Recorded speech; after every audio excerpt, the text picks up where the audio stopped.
Alors, l'OCALI, donc c'est l'Observatoire de la qualité de l'alimentation, qui a été créé en 2008 à la demande des ministères en charge de l'agriculture, de la santé et de la consommation,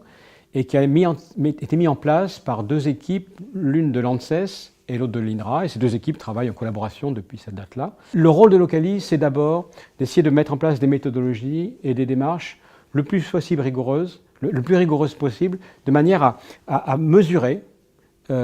l'état à un moment donné de la qualité nutritionnelle de l'offre alimentaire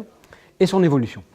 Et donc, au fond, d'objectiver, d'apporter des éléments objectifs et si possible mesurés avec rigueur à l'ensemble des parties prenantes. Sur cette base-là, le second rôle de l'OCALI, c'est du coup d'informer les parties prenantes publiques et privées de ces évolutions et au fond d'aider aux négociations, d'aider aux discussions, d'aider aux échanges sur les mesures à mettre en place. Je dirais qu'un troisième rôle, on pourrait le dire, c'est aussi, dès lors que l'OCALI permet de mettre à plat,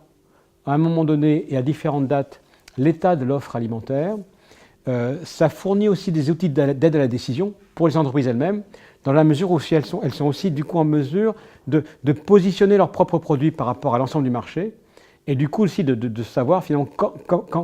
quelles conséquences pourrait avoir une modification de ces caractéristiques de leurs produits par rapport au marché disponible. Les travaux qui ont été menés depuis 2008 et jusqu'à présent au niveau dans l'OCALI permettent effectivement de montrer un certain nombre de choses. La première, c'est que dans un certain nombre de secteurs industriels, alimentaires, on observe effectivement une évolution de la qualité nutritionnelle de l'offre, avec pour certaines familles particulières, pour certains nutriments particuliers, une amélioration parfois assez significative dans un certain nombre de situations. Le deuxième résultat qui ressort, c'est aussi une très grande variabilité de la situation, des caractéristiques des produits, selon le secteur et dans chaque secteur, selon les familles de produits. Et du coup, le troisième élément qui ressort, c'est l'identification de marge de manœuvre pour le futur. Au fond, l'OCALI permet de mesurer à la fois le chemin qui a été parcouru,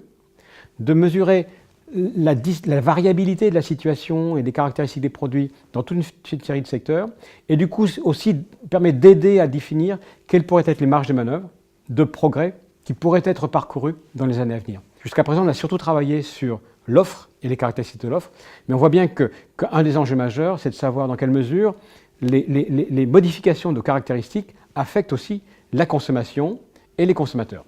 Et donc, un des grands enjeux auxquels il nous reste à faire face, ça va être de connecter nos bases de données sur les produits avec les bases de données de consommation, de manière à être capable, dans les années qui viennent,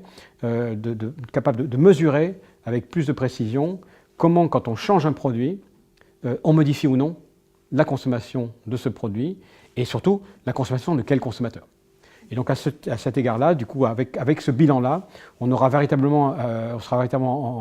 en capacité de mesurer à la fois les effets du côté de l'offre et du côté de la demande, associés aux grandes politiques nutritionnelles qui sont mises en place. Je pense qu'on va être progressivement en mesure au sein de l'OCALI d'intégrer cette dimension-là, et on commence d'ailleurs à élargir nos bases de données, de manière à intégrer non seulement les teneurs en sucre ou en fibres des aliments, mais aussi leur impact carbone ou d'autres éléments qui relèveraient plutôt de la dimension environnementale. Quel est l'intérêt de ça? C'est finalement d'être capable progressivement, on n'est pas encore, mais d'être capable progressivement de finalement essayer de voir est-ce qu'il y a véritablement convergence ou pas entre des dimensions de santé et des dimensions environnementales. Au fond, est-ce que réduire la viande, puisqu'on en parle aujourd'hui, c'est bon pour l'environnement, à vérifier. Est-ce que c'est bon aussi du point de vue nutritionnel? Augmenter la consommation de fruits et légumes, est-ce que c'est bon pour l'environnement? Est-ce que c'est aussi bon pour la santé? Autrement dit, est-ce qu'on est toujours convergent quand on poursuit un objectif de santé et un objectif environnemental? Ou est-ce qu'il y a potentiellement des contradictions, des oppositions entre ces différentes dimensions? Et auquel cas, va se poser une question importante, c'est comment on s'y prend, si véritablement les pouvoirs publics et l'ensemble de la société souhaitent aller vers des impacts améliorés tant sur le plan de la santé que sur le plan environnemental, comment on s'y prend pour mener à bien ces arbitrages, tant au niveau de l'offre que des consommateurs.